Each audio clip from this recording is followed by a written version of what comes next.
Everyone told Hoa not to do it. Her friends warned her. The internet practically screamed at her. And the scars on her living room walls whispered ancient tales of failed attempts. But Hoa believed in courage, in preparation, in YouTube, tutorials. So there she stood in her bathroom, clutching a sponge and a bottle of lavender-scented cat shampoo, staring into the golden, unblinking eyes of Mr. Whiskers, a cat so large, his purr made the mirror rattle.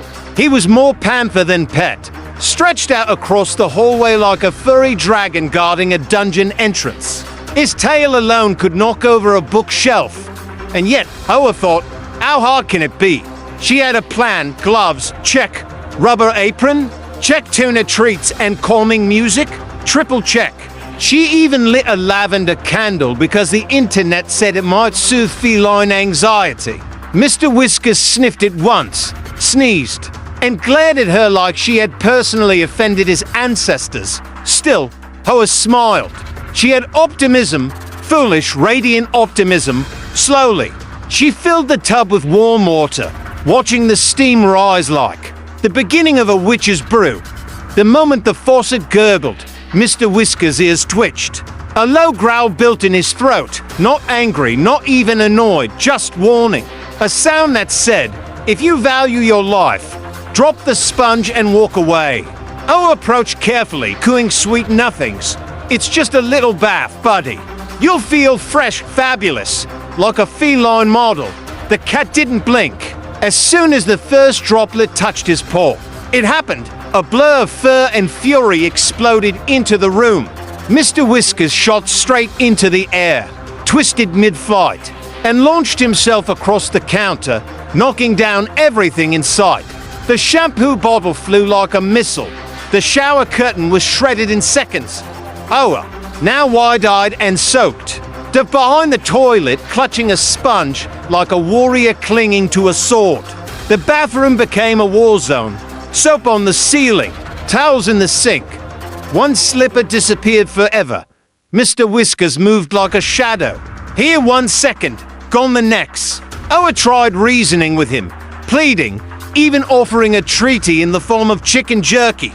Nothing worked. At one point, she swore he teleported. He perched on the windowsill like a gargoyle, hissing at the loofah as if it insulted his honor. Still, she didn't give up. She was determined. This was no longer about hygiene. It was about pride. All right, she whispered to herself. Plan B moments later. She re-entered the room in full tactical gear. Ski goggles, oven, mitts, and a rain poncho duct-taped at the sleeves. In one hand, she held a kayak paddle. In the other, a laser pointer. She turned it on. The red dot danced across the floor. Mr. Whiskers' eyes followed. For a split second, time froze, and then boom, he pounced. Hoa had exactly for seconds to dump him in the tub before he realized he'd been tricked. For seconds of flailing, splashing, and demonic yowls that summoned every stray cat in a 5-mile radius. Then silence for just one glorious second. Silence, Dot, and then he erupted. Water hit the ceiling. Shampoo exploded into the air like a lavender volcano. Hoa screamed, slipped, and landed face first in the litter box, which had somehow been dragged. Into the hallway, Mr. Whiskers, drenched and furious, bolted from the house, leaving paw-shaped water prints on the walls, couch, and an innocent houseplant that will never recover. Later, after hours of scrubbing and 3 cups of chamomile tea, Hoa lay sprawled on the floor, soaked and shivering. Mr. Whiskers returned, fur gleaming, tail high, strutting like a conquering general. He climbed onto her chest, purred once, deep and judgmental, then fell asleep. And in that moment, as she stared at the cracked ceiling and contemplated her life choices, Hoa whispered to herself, never again. Next time he's getting dry shampoo.